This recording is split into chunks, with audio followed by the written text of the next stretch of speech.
మన రక్షకుడు ప్రభు అయిన యేసుక్రీస్తు శుభనామములో మండలకాల ధ్యానములలో 14వ రోజు ఉదయకాల ధ్యానానికి మీకు ఆహ్వానాన్ని తెలియచేస్తూ అడ్వెంట్ ఇవాంజలికల్ లూథరన్ సంఘ కాపురుల పక్షాన మీకు శుభాలను తెలియచేస్తూ ఉన్నాను. నిన్నటి దినాన పరలోక ప్రార్థన అను అంశము ద్వారా యేసుక్రీస్తు ప్రభు వారి పరిచర్య జీవితాన్ని క్రొనాలజికల్గా అధ్యయనం చేస్తూ ప్రార్థన మరియు సహవాసం గురించి మన కాపరి సంజయ్ గారు మీతో మాట్లాడారు.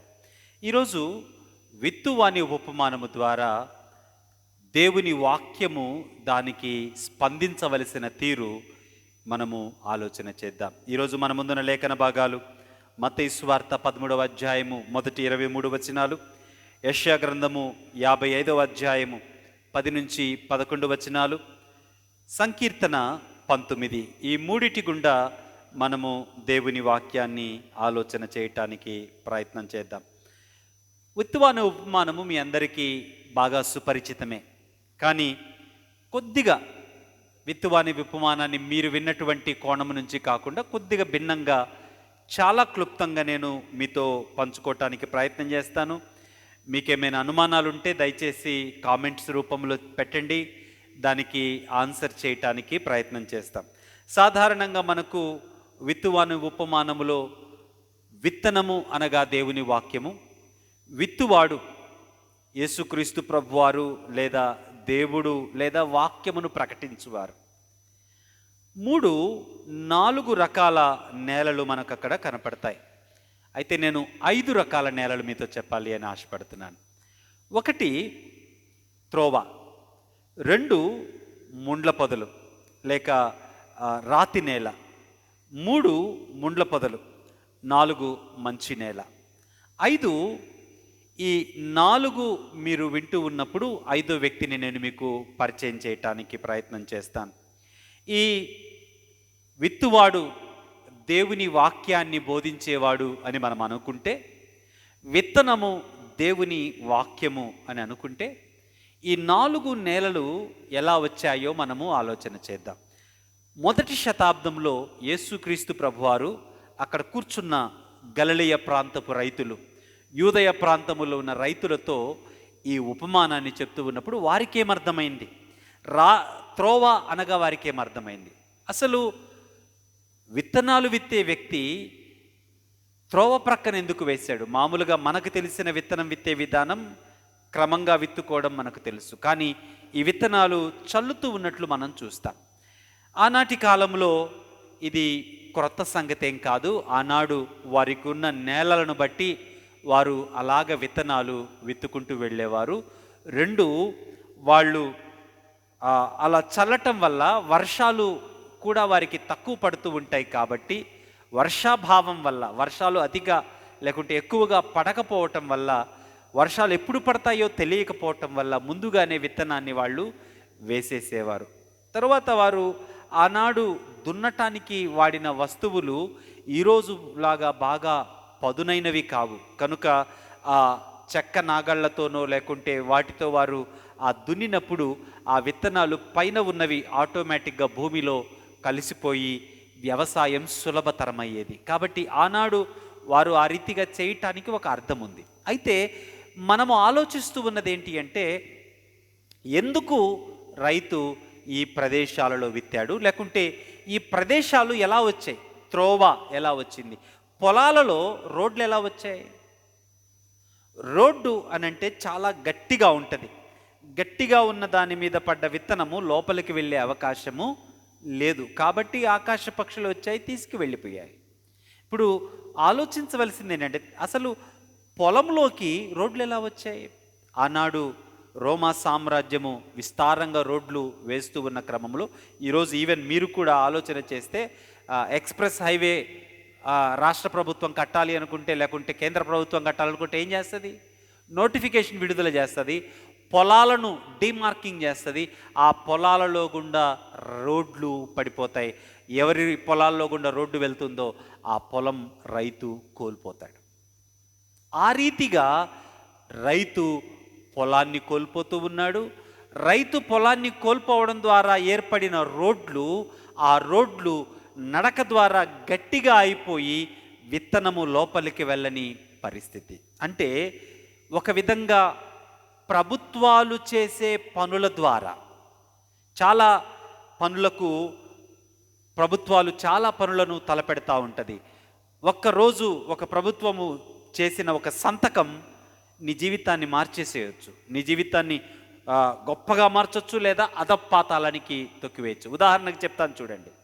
2014లో చంద్రబాబు నాయుడు గారు రాష్ట్ర ప్రభుత్వాన్ని ఏర్పాటు చేసినప్పుడు మొదట రాజధాని ఈ నున్న ప్రాంతం వైపు వస్తుంది అనుకున్నారు. అందరు అక్కడ వెళ్ళికొనేశారు. సడన్గా ఒకరోజు అన్నాడు అమరావతి వైపు అన్నాడు. ఇక్కడ కొన్న వాళ్ళందరూ ఉరిపోసుకొని ప్రాణాలు కోల్పోయిన వాళ్ళు చాలామంది ఉన్నారు. అలాంటి సంఘటనలు ఎన్నో ఉన్నాయి. ఒక్కరోజు ప్రభుత్వం తీసుకునే ఒక నిర్ణయం నీ జీవితాన్ని తలక్రిందులుగా చేయొచ్చు. కాబట్టి ప్రభుత్వ నిర్ణయాల వల్ల వ్యక్తుల జీవితాలు ఛిద్రమైపోయి సాధారణ జీవితాన్ని జీవించలేని పరిస్థితిలో ఉన్న వ్యక్తిలో పడుతూ ఉన్న వాక్యముగా మీరు ఆలోచన చేయండి. 2, రాతి నేల. రాతి నేలను పొలంగా ఎవరు కలిగి ఉండరు జనరల్గా. కానీ ఇతనికి రాతి నేల పొలం ఎలా వచ్చింది? ఆనాడు యూదయ ప్రాంతాలలో, గలియల ప్రాంతాలలో డబ్బు ఉన్నవారు అప్పులకిచ్చి పేద రైతుల్ని మరింత పేదలుగా మార్చేసి వారు కట్టలేని పరిస్థితుల్లో ఉన్నప్పుడు వారి పొలాలను లాగేసుకొని తమ పొలాల్లో కలిపేసుకుంటూ మిగిలిపోయిన రాతి నేలను వీళ్లకు వదిలిపెడుతూ ఉండేవారు. కాబట్టి మంచి పొలాలు, డబ్బున్న వాళ్ళు, రోమా సామ్రాజ్యము, హేరోదు రాజులు, వారి యొక్క అనూనయులు మంచి పొలాలను లాగేసుకొని రాతి నేల వంటి సేద్యానికి ఉపయోగపడని ప్రాంతాలను వీరికి పేద రైతులకు ఇచ్చేవారు. లేక మిగిలిపోయేది వాళ్ళు మరింత పేదలుగా మారుతూ దుఃఖభరితమైన, అంటే దౌర్జన్యముగా బ్రతుకులు పాడైపోయినటువంటి స్థితిలో ఉన్నవారిలో పడుతూ ఉన్న వాక్యముగా ఈ రాతి నేల స్థితిని మీరు జ్ఞాపకం చేసుకోండి. మొదటి, ప్రభుత్వ నిర్ణయాల వల్ల బ్రతుకులు పాడైపోయిన వ్యక్తులు, అందులో నీ ప్రమేయం ఏముండదు. వ్యవస్థాగతమైనటువంటి సమస్యల వల్ల నీ జీవితము ఛిద్రమైపోతూ ఉంటుంది.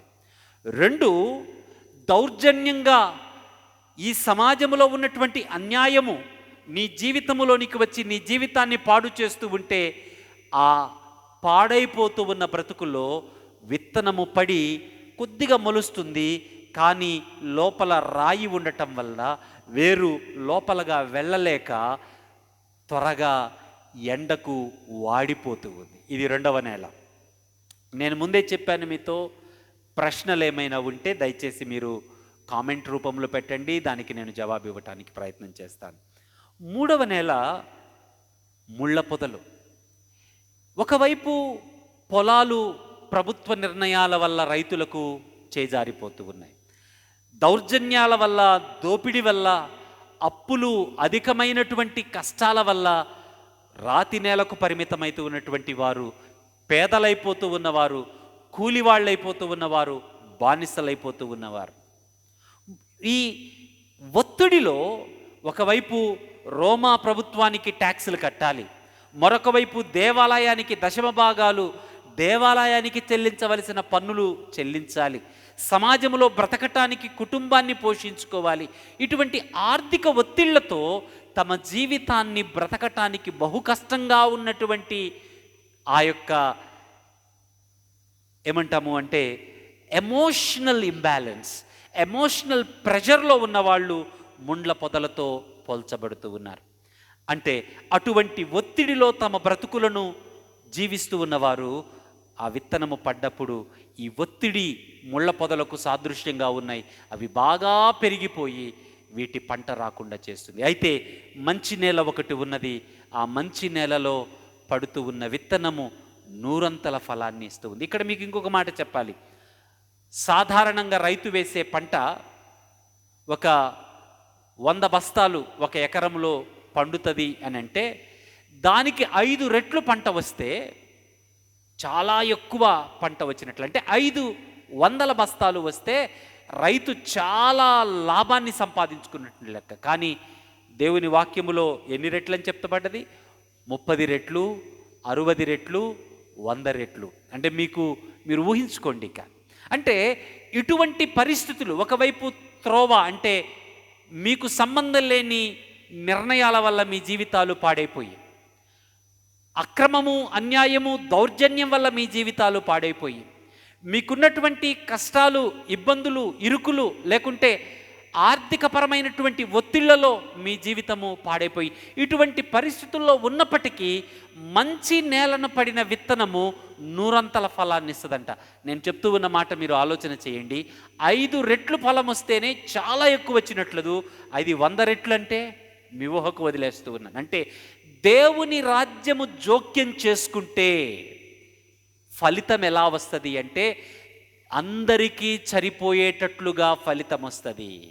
అది దేవుని రాజ్యములో ఉన్నటువంటి గొప్పతనం. నేను అన్నాను, ఇంకొక వ్యక్తిని కూడా మీకు పరిచయం చేస్తాను. 5వ వ్యక్తి ఎవరు?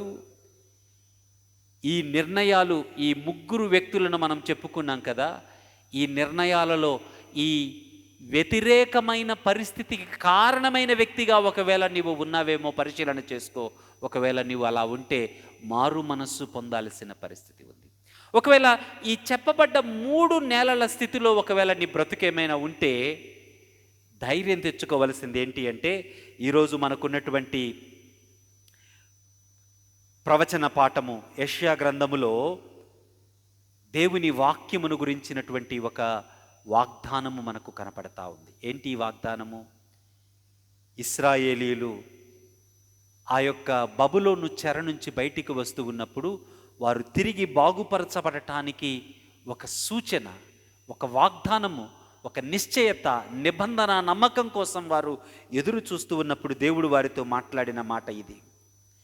ఆకాశములు భూమికి పైన ఎంత ఎత్తుగా ఉన్నమో మీ మార్గముల కంటే నా మార్గములు, మీ తలంపుల కంటే నా తలంపులు అంత ఎత్తుగా ఉన్నాయి. ఎందుకు అనంటే 10వ వచనములో అంటాడు, వర్షము హిమము ఆకాశము నుండి వచ్చి తిరిగి మళ్ళా అలాగే వెళ్ళవవి. ఏం చేస్తాయి? భూమిని తడిపి భూమిలో ఉన్న విత్తనానికి జీవాన్నిచ్చి మొలకెత్తించి ఫలంగా మారుస్తాయి. అలాగే దేవుని నోట నుండి వచ్చే మాట ఆయన యొద్దకు తిరిగి కేవలము ఆ మాటగా వెళ్ళదంట, అది భూమి మీద పడుతుంది. ప్రియ సహోదరుడా, నువ్వు ఏ స్థితిలో ఉన్నా సరే, ఒకవేళ రాతి నేలగా ఉన్నా, ముండ్ల పొదలుగా ఉన్నా, త్రోవ స్థితిలో ఉన్నా, ఏ స్థితిలో ఉన్నా సరే, దేవుని మాట నీ పరిస్థితిలో పడ్డప్పుడు ఆ పరిస్థితిని మార్చగలిగిన మాట. నమ్మగలవా ఈ మాటను? నీవు ఉన్న స్థితిలోనే దేవుడు నిన్ను మార్చగలిగిన వాడు, నీవు నమ్మగలిగితే. కారణం, దేవుని మార్గాలు నీ మార్గాలు ఒకటి కాదు, అవి వేరు. కాబట్టి దేవుని మాట నిష్ఫలము కాదు అని నీవు నమ్మగలిగితే, నువ్వు ఏ స్థితిలో ఉన్నా సరే ఆ స్థితిలోనే ప్రభువా నీ వాక్యము నా హృదయములో పడి ఫలించులాగున సహాయం చేయని ప్రార్థన చేయగలిగితే ఆయన నీకు తోడుగా ఉన్నాడు. ఎంతగా ఆయన నీకు తోడుగా ఉన్నాడు అనంటే, సంకీర్తన 19లో పదే పదే ధర్మశాస్త్రము గురించి, దేవుని వాక్కు గురించి మాట్లాడుతూ ఉన్నాడు. 7వ చరణంలో అంటాడు, యెహోవా నియమించిన ధర్మశాస్త్రము యథార్థమైనది, అది ప్రాణమును తెప్పరిల్ల చేయును. యెహోవా శాసనము నమ్మదగినది, అది బుద్ధిహీనులకు జ్ఞానము పుట్టించును. ఉపదేశాలు, దేవుని ఉపదేశాలు నిర్దోషమైనవి, అవి హృదయమును సంతోషపరచును. యెహోవా ఏర్పరిచిన ధర్మము నిర్మలమైనది అని కన్నులకు వెలుగిచ్చును. ఈ భాగమంతా మీరు చదవగలిగితే దేవుని వాక్యము ఎంత శ్రేష్టమైనదో, ఆ శ్రేష్టమైన వాక్యము మీ పొరపాటులను, మీ రహస్య తప్పులను క్షమించి నిర్దోషిగా మిమ్మల్ని తీర్చే ఆ గొప్ప వాక్యము ఎంత బహుశ్రేష్టమైనది అంటే 10వ చరణంలో అంటాడు, అవి బంగారు కంటేను, విస్తారమైన మేలిమి బంగారు కంటేను కోరదగినవి, తేనె కంటేను, జుంటి తేనె ధారల కంటేను మధురమైనవి. ఈ ఉదయకాల సమయంలో నీ జీవితంలోనికి వస్తూ ఉన్న సూటి ప్రశ్న ఏంటి అంటే, ఎంతగా హృదయములో దేవుని వాక్యము ఫలిస్తూ ఉంది? ఒకవేళ దేవుని వాక్యము నీ హృదయములో ఫలించట్లేదు అని నీకు అర్థమవుతూ ఉంటే, నువ్వు త్రోవ స్థాయిలో ఉన్నావా, లేక రాతి నేల వలె ఉన్నావా, ముండ్ల పొదల వలె ఉన్నావా? నువ్వు ఎలా ఉన్నా సరే బంగారు కంటే, విస్తారమైన మేలిమి బంగారు కంటే, జుంటి తేనె ధారల కంటే మధురమైన దేవుని వాక్యాన్ని నీవు నమ్మగలిగితే, ఆ వాక్యము నీ హృదయములో పడడమే కాదు, ఆ త్రోవ స్థితిని, రాతి నేల స్థితిని, ముండ్ల పొదల స్థితిని మార్చి శ్రేష్టమైన మంచి నేలగా నీ బ్రతుకును మార్చి నూరంతల ఫలం అంటే చాలిన స్థితిలోకి తీసుకొని వస్తాడు. 2 రకాలుగా. ఒకటి ఆత్మీయంగా. ఆత్మీయంగా నీ జీవితంలో ఉన్న ఏ కొదువనైనా దేవుడు సరిచేస్తాడు, దేవుని వాక్యానికి నీవు స్థానం ఇవ్వగలిగితే. 2, భౌతికంగా నీవు ఏ పరిస్థితిలో ఉన్నా సరే ఆ పరిస్థితిలో నీకు చాలిన స్థితిని, అది దేవుని రాజ్యం నీ జీవితంలో జోక్యం చేసుకోవడం. దేవుని రాజ్యపు జోక్యానికి నీవు తావివ్వాలి అంటే దేవుని వాక్యానికి తావివ్వాలి. దేవుని వాక్యానికి తావివ్వటానికి సమయాన్ని నీవు ఏమాత్రం నిర్లక్ష్యం చేయదు. నీవు ఉన్న స్థితిలో దేవుని వాక్యం దగ్గరకు రా. నీవు ఉన్న స్థితిలోనే, అది త్రోవగా ఉన్నా, రాతి నేలగా ఉన్నా, ముండ్ల పొదలుగా ఉన్నా, మంచి నేలగా మార్చి నూరంతల ఫలముతో దేవుని రాజ్యము నీ బ్రతుకును మారుస్తుంది. అటు గొప్ప కృపను త్రియేక దేవుడు మీకు అనుగ్రహించునుగాక. ప్రార్థన చేసుకుందాం. పరిశుద్ధుడా, శ్రేష్ఠుడా, వాక్యమును విన్న ప్రియులను మీ హస్తాలకు అప్పగిస్తూ ఉన్నా. ఏ స్థితిలో ఉన్నా మీ వాక్యాన్ని నిర్లక్ష్యం చేయక, మీ వాక్యాన్ని స్వీకరించి, రాతి నేల నుంచి, ముండ్ల పొదల నుంచి, త్రోవ స్థితి నుంచి నూరంతల చాలిన ఫలము పొందుకునే మంచి నేల స్థితికి తీసుకొని రమ్మని మీ హస్తాలకు ప్రియులను అప్పగిస్తూ యేసు నామమున ప్రార్థిస్తున్నాను తండ్రి. ఆమేన్. తండ్రి, కుమార, పరిశుద్ధాత్మ త్రియేక దేవుని దీవెన సదా మీకు తోడయుండునుగాక.